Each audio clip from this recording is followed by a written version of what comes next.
you do?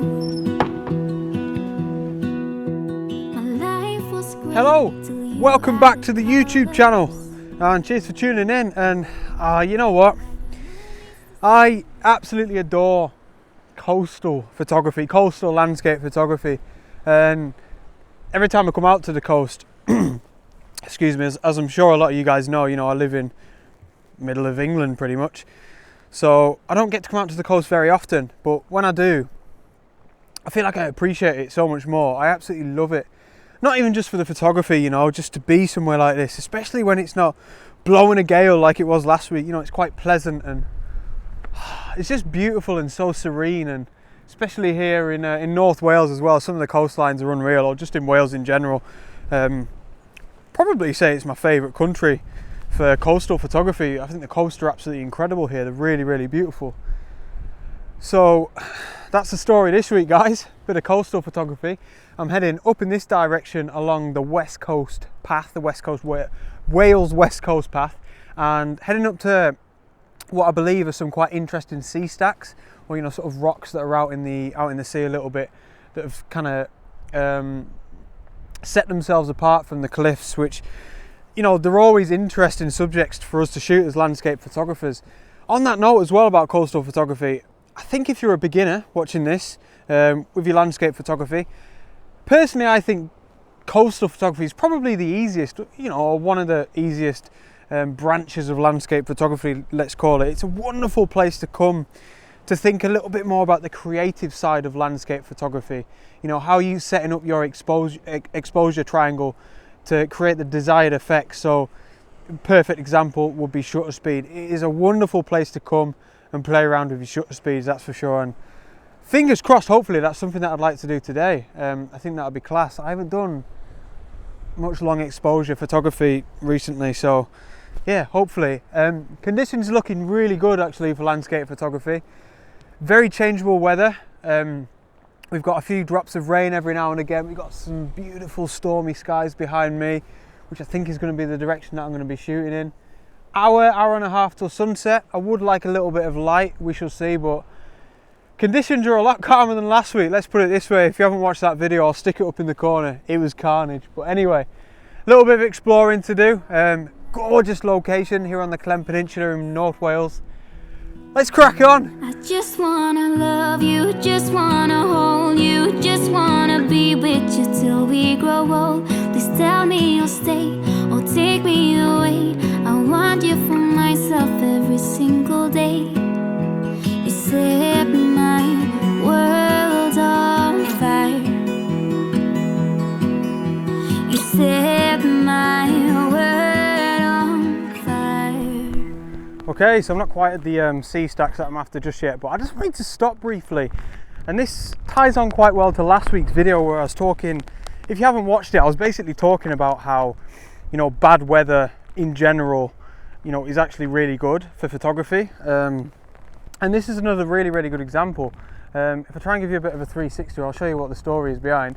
In this direction, you can see in the background we've got some nice blue skies and some light shining through. Gorgeous. Here, where the sun's going to be setting, you can see we're getting some beautiful rays of light down onto the sea there in the background. Absolutely amazing. And then behind me in this direction, you can see we've got a storm moving in. These, like, you might think, oh no, it's raining, that's terrible. These are just incredible conditions for landscape photography because everything's so changeable. These stormy clouds, for example, would look fantastic at the top of your composition if you're shooting wide. We've got some beautiful light over there. It looks like the sun might break down below them clouds and it might, cast some light on my subject. I just kind of wanted to sort of reiterate that again. These sorts of conditions when, I don't know what you'd say, maybe when you can't really predict the forecast. The forecast is saying it's going to be sunny, raining and cloudy all at the same time. Those are generally really, really good conditions to go out with your camera because it's so changeable. So again, I'm hoping that's something that I can prove this week. I'm just getting to these sea stacks now, so I'm looking forward to getting my camera out.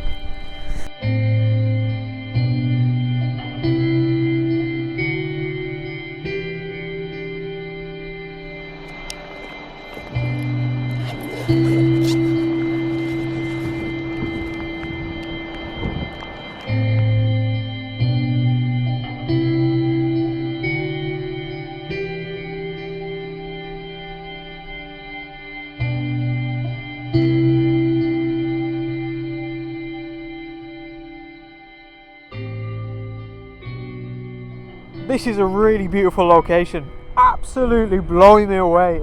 We've got some stunning sea stacks here, and you know what, you can probably see painted across me some beautiful golden light, and oh, it's quite clear on the horizon over in that direction. That does not guarantee anything, like I mentioned to you guys before.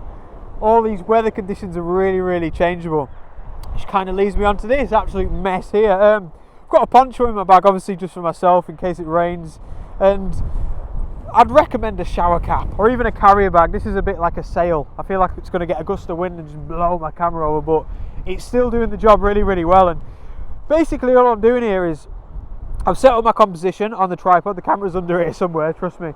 But I'm using 3 filters. I'm using a polarizer, I'm using an ND filter, and I'm using an ND medium grad filter as well. So the rain's coming in this direction and it's just soaking them filters. So all I'm doing, I've got this on, waiting for the showers to pass, because like I say, this weather is really changeable. And I'm going to rip the poncho off and just try and grab the shot as quickly as I possibly can. But yeah guys, this is a beautiful location, and fingers crossed, I really hope I don't jinx it, but it looks like we're going to get some beautiful golden sidelight as well, which is going to make this photograph. I'm really excited about this one. So yeah, for now it's just a case of hanging about for a little bit.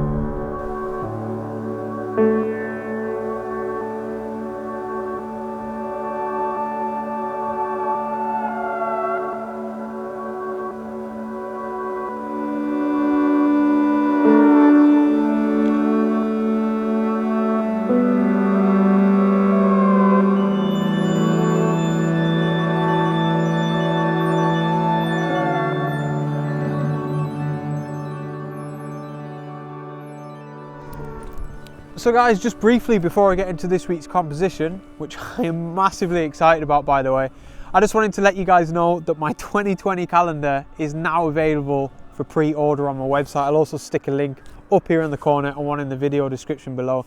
I'm so excited to hear those words come out of my mouth. I've worked really hard on this. It is an absolutely beautiful calendar. I've tried to do it all the best that I possibly can. I've tried to give it a fair price. Honestly, it's a fantastic product. With some wonderful photographs that I'm really proud of. And if you do decide to purchase, thank you guys so much. The support is massively appreciated, and all of that money is going to go back into my photography and back into this YouTube channel to make everything better. Thank you so much. Anyway, back to the camera. Oh, so it's all coming together nicely. What a feeling this is when this sort of, all the elements start coming together slowly but surely, and you know, especially when you've put in a little bit of patience. Oh, I'm excited to talk you guys through this one. This is going to be a fantastic photograph. I'm really excited about this. So before I get into it, I'll just quickly mention, before I said I was using an ND grad filter. I've completely scrapped that idea. That's because basically in the background there we haven't got a sort of straight horizon. We've got a straight horizon on the right hand side of the frame of the composition, but then on the left hand side we've got this huge peak called Eiffel, which is, I believe it's the highest point on the Clem Peninsula.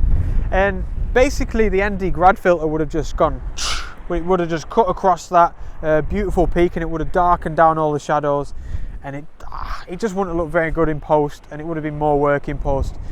Fortunately, probably because it's got a little bit darker, my wonderful camera, my wonderful Nikon D7200, is able to capture this whole scene in one exposure anyway, so that's fantastic. So all I've got on the front here is my polarizer, which is cutting off the glare in some of the sea down here in the foreground, working an absolute treat by the way. And then my 6-stop ND grad filter, which is allowing me to get a 30-second long exposure, which is just, I've missed this type of photography so much. This is top drawer. I'll just talk you through my settings quickly. I've just mentioned there, 30-second exposure, f11, ISO 100, simple stuff. So excited. Shooting at 18mm, and I'm getting this beautiful scene in here. I'll talk you through this composition. Of course, we've got these awesome sea stacks here, which are sort of on the right-hand side of the frame, moving into the center of the frame, and they're beautifully balanced out by the rest of this cliff here on the left-hand side, and then that Eiffel peak that's going to be on the left-hand side as well. Really nice balance, I find. Now, what I really like about this composition and about this photograph is, with the long exposure, it's capturing the movement of these waves as the sea is lapping up against the shore down here in the foreground, which is making for a beautiful sort of white leading line into the sea stacks. It's just fantastic, it really is. So This shot has required a lot of patience, probably not quite now, but over the past, I don't know, 20 minutes, as that sun has been dipping down in the horizon off there in the distance, it stayed clear. You know, there's been very minimal clouds, which means that this whole scene, my whole beautiful composition, has been painted with this wonderful evening golden light, which is something that I was envisaging before I even got here. So it just feels absolutely fantastic that that's all coming together. So as I'm sure you guys can tell, I'm massively excited about this composition, and I'm enjoying being back on the coast.